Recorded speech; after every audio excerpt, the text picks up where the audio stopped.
Амар амгалан байлцгаая. Бидний урилгыг хүлээж авч бидний зараас хүрэх гэж байгаадаа маш их баяртай байна. За энд миний хажууд суугаа энэ настан бол манай Монголын нэртэй орчуулагч, хийнгийч, дипломатч Гиндэн Дарамгой өнөөдөр 85 настай. Тэгэхээр энэ Гиндэн Дарамгой одоо орчуулсан хиндэ болон одоо англи хэлнээс орчуулсан одоо тээврээр одоо номнуудын зүгээр зах зээл нь бол одоо энд байж байна. За өнөөдрийн хэвлэлийн бах хурлын нэг онцлог бол энэ хүний одоо санаачлагтай холбоотой юм аа. За манай Монголын төрийн хэлний зөвлөлийн гүйцэтгэх захирал нэртэй орчуулагч нэргүй манай уран зохиолын нэрт орчуулагч Гавьяа Тэмж Шагдар Сүрэн манай нэртэй зохиолч соёлын гавьяа сэтгэлтэн Цэнджов за бид нар байна. За энэ хэвлэлийн бах хуралд мэдээлэх зүйлийн гол агуулга нь уран зохиолын шинэ шагналыг бий болгосон тухай юм аа. За гадаадын уран зохиолыг монгол хэлнээ Монголын уран зохиолыг гадаад хэлнээ орчуулан нийтлэх энэ үйлсийг хөхөөлөн дэмжих, уран сайхны орчуулгын одоо ур чадварыг дээшлүүлэх, авьяас бэлэгтэй орчуулагчдыг дэмжих, тэдний хөдөлмөр зүтгэлийг үнэлэх, дэмжих юм зорилгоор манай нэрт гүйш Гиндэн Дарамгой өөрийн одоо хоримтлуулсан сан өвнөг дээр түшиглэн бэлэгт гүйш нэртэй шилдэг орчуулгын ийм шагналыг одоо бий болгох санаачлага гаргасан юм аа. Үүнтэй холбоотой. За ер нь өнөөдөр 21-р зуун гараад Монголд уран сайхны одоо орчуулгын шинэ одоо давалгаа шинэ үе одоо төрж бий болж байгаа юм. Эднийг одоо дэмжих түүний орчуулгын ур чадварын хувьд одоо чиглүүлэх, хөдөлмөрийг нь үнэлэх, олон түмэнд мэдрүүлэх ийм одоо завшгүй эрэлт шаардлага өнөөдөр бий болсон байна гэж ингэж үзэж байгаа. Ер нь Монголд орчуулгын уран сайхны орчуулгын одоо өв уламжлал бол одоо маш их хэртэм байна.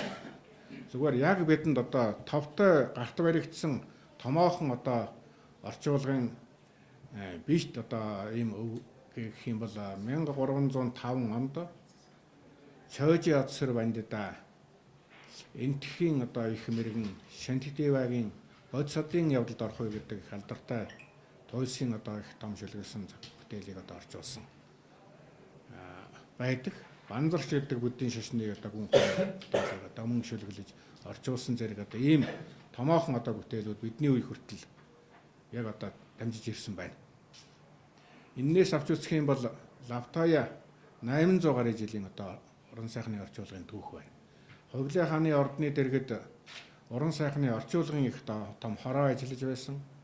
Тэнд энтхийн одоо самгард хэлнээс, Перс, Хятад, Төвд хэлнээс одоо орчуулдаг одоо мэргэжлийн орчуулагчид байсан гэсэн юм мэдээ байна.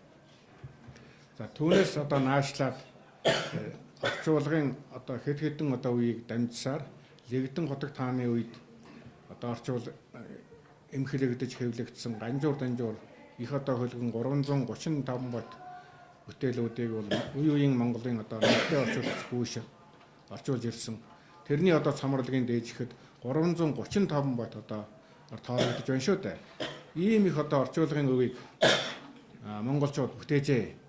Эртний одоо Хятад, Персийн одоо уран зохиолыг эрт үед монголчууд орчуулж байсан байна. За ингээд 20 дугаар зуун болж ирэхэд бол манай их зохиолч Нацагдорж одоо Пушкины одоо шүлгүүдийг орчуулсан орчуулга бол 20 дугаар зуунд өрн дахны орон зохиолоос монгол хэл рүү орчуулсан одоо анхны одоо бүтээлүүдийн тоонд орж байна. Тэр үед бол Дамдын Сурамгай, Эренчингой гэдэг одоо өрн дахинд боловсрал эзэмссэн манай тэр үеийн агуу эрдэмтэн зохиолч нар өрнийн одоо орон зохиолоос монгол хэл рүү орчуулж эхэлсэн.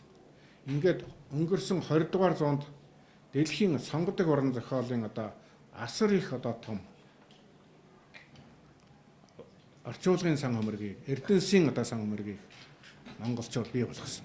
Өөрөөр хэлэх юм бол 20 дугаар зуун бол Монголд орчуулгын одоо орон зохиолын шинэ одоо том айсавыг одоо бий болгосон. Эрдэнэсийн том сан хөмөргийг бий болгосон гэж ингэж үзэж байна.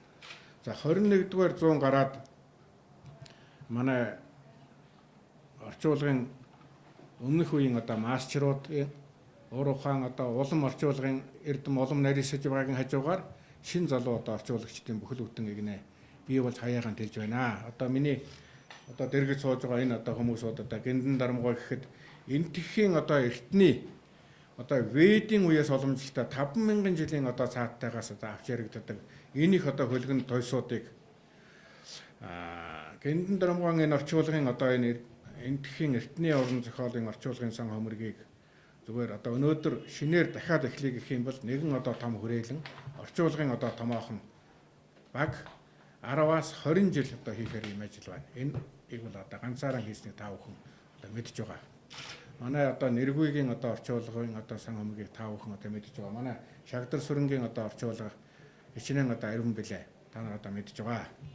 Энэ талаар ярилцдаггүй. Ийм одоо уламжлалыг бид нар цааш нь одоо дэмжих хөхөөлөгт шаардлагаар энэ шагналыг бий болгож байгаа. За нэрт хөөш Гэндан дармын бэлэгт хөөш шилдэг орчуулгын шагналыг одоо бий болгож 2 жил дотомд нэг удаа олгож байна. За анхны шагнал гардуулах ёслолыг ирэх 2015 оны 3 сарын 21-нд Дэлхийн Яруу найргийн өдрөөр олгоно. За энд сүүлийн 10 жилд гарсан Монголын орон зохиолын шилдэг орчуулгын сан хөмөргөөс сонголт хийж нэг одоо орчуулгын шилдэг бүтээлд олгоно.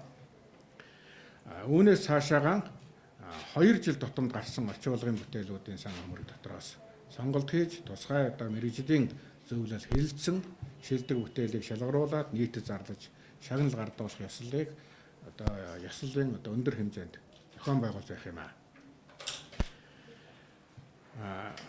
Энэ бэлэгдэхүүш орчуулгын бүтээлийн шагнал нь одоо өнөөдөр манайд байгаа жишгээр өөрөөр хэлэх юм бол уран зохиолын бүтээлийг хөхөөлн дэмждэг бүх шагналуудын дээд төвшнгөөс дээгүүр байгаа гэж ингэж үзэж байна.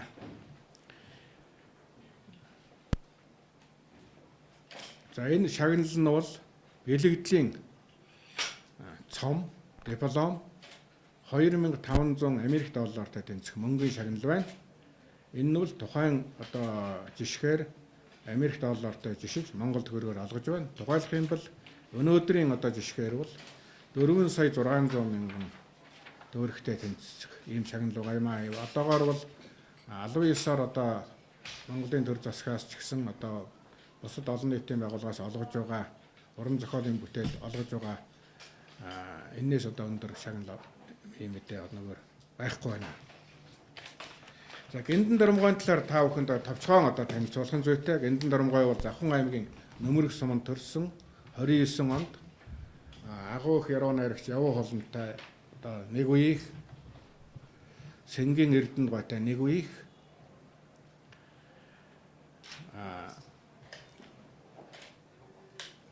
энтхэг улсын дорн дахны судлалын одоо олон улсын академи, Монгол Улсын их сургууль зөвлөлтөд дипломатын академиудыг төгссөн одоо хэлний өндөр одоо боловсралтай англи, хинди одоо орос хэлний өндөр одоо ур чадварыг эзэмшсэн юм орчуулагчаа. За Гэндан Дарамгой бол 62 оноос эхлэн одоо туурин бүтээх ажлыг тасралтгүй хийсэн. 67 онд одоо хэвлэгдсэн анх хэвлэгдсэн энтхэг дахны одоо эртний их одоо хөлгөн тоос Вишну Шармагийн 5 сургамж Панчатантра гэдэг одоо их зохиолын одоо энд бол нэг 5-6 орчим хэвлэл нь одоо энд явж байна. Тэр үеэс Энд хинди хэлнээс 29 ном зохиол, англи хэлнээс 11 ном зохиолыг монгол хэл рүү орчуулсан. Бас Монголын зохиолчдын 30 гаруй бүтээлийг англи хэл рүү орчуулсан. Орчуулгын бүтээлийн өнөөдрийн баримжаагаар тооцох юм бол 418 гадаа хэвлэлийн хуудас. Болсны дотор бол яруу найргийн 70 гаруй мянган одоо мөр гад төгшөлгийг одоо орчуулсан гэж одоо ийм тооцоо гарч байна. За хинди хэлнээс бол 5 сургамж. Панчатантра, Шакундала жүжиг, Рамын үлгэрийн цомрлог гэж алдарсан Шри Арамчандран тууж, одоо Бурхан багшийн агуу их сургаал гэж алдарсан Дармапада буюу номын мөр, Махабарат их дайн гэж орчуулсан, Бхагавад Гита гэдэг одоо эртний энтхийн одоо их одоо хөлгөн туйс зэрэг 20 гаруй одоо ном бүтээлүүдийг орчуулсан. За мөн англи хэлнээс Монголын эзэн хан Чингис болон түүний үрсад Сандерсын Монголын байлдан дагуулын түүх зэрэг за өнөөдөр маш их одоо ховор байдаг Морис Арсабигийн бичсэн орчин үеийн Монгол гэдэг одоо энэ маш ховор одоо ном зэрэг маш олон одоо бүтээлүүдийг нэрлэж болно. За ингээд манай энэ 90 үеийн үлгэр одоо дуурал болсон их одоо эрдэмтэн орчуулагч Гүүш Гиндэн Дарамгойгаан одоо энэ шагналыг одоо өөрийнхөө оюуны одоо өв сан дээр толгуурлан хэрхэн одоо бий болгож ямар одоо бодол санаагаар энийг үүсгэн санаачилсан тухайга манай одоо сэтгүүлчдэд тайлбарлаж ярьж өгөөч гэж би ингэж одоо хүсэж байна. Яа баярлалаа. Одоо энэ шинэ юм үйл явдлаар нөхдүүд байна хүрэлцэн хэлсэндээ их баярлж байна. Юуны тандаа баярлж байгаа хэлэхье. Тэгэхээр энэ зүгээр хүн мал хоёр болоод идэх уух хорцохын хувьд нэг адилах юм аа. Гэхдээ хүн болоод өөрийн үзэл бодолтой, өөрийн ёс суртахуунтайгаараа малаас үл ялгардаг. Тэгэхээр энэ ялгагддаг энэ ёс суртахуун үзэл бодлыг хүн хаанаас авдаг гэхээр ном судраас олж авдаг. Ном судраас олж авч өөрийгөө гэгээлснээрээ хүмбэл адгууснаас ялгардаг.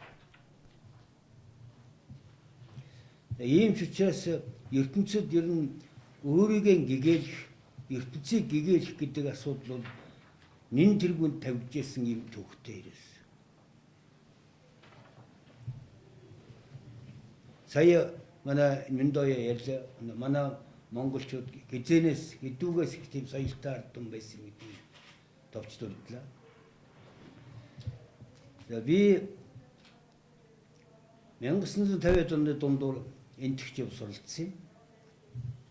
Тэмдэг 4 жил суралцах үед тэр энтгийн эртний тэр гайхамшигт соёлын бүтээлүүдтэй танилцаад үнэхээр тэрнд бишрэн шүтэж ядаж энээс би нэг ганц ирийн чигсэн орчуулад монгол хэлэнд дуулгаад монгол түмэндээ яхаа оюуны мэлмэдний бэлэг барих юмсан гэд бөөр тэр үед би Жарадны ихнээс л хүсэж мөрөөдөж эхэлсэн юм байна.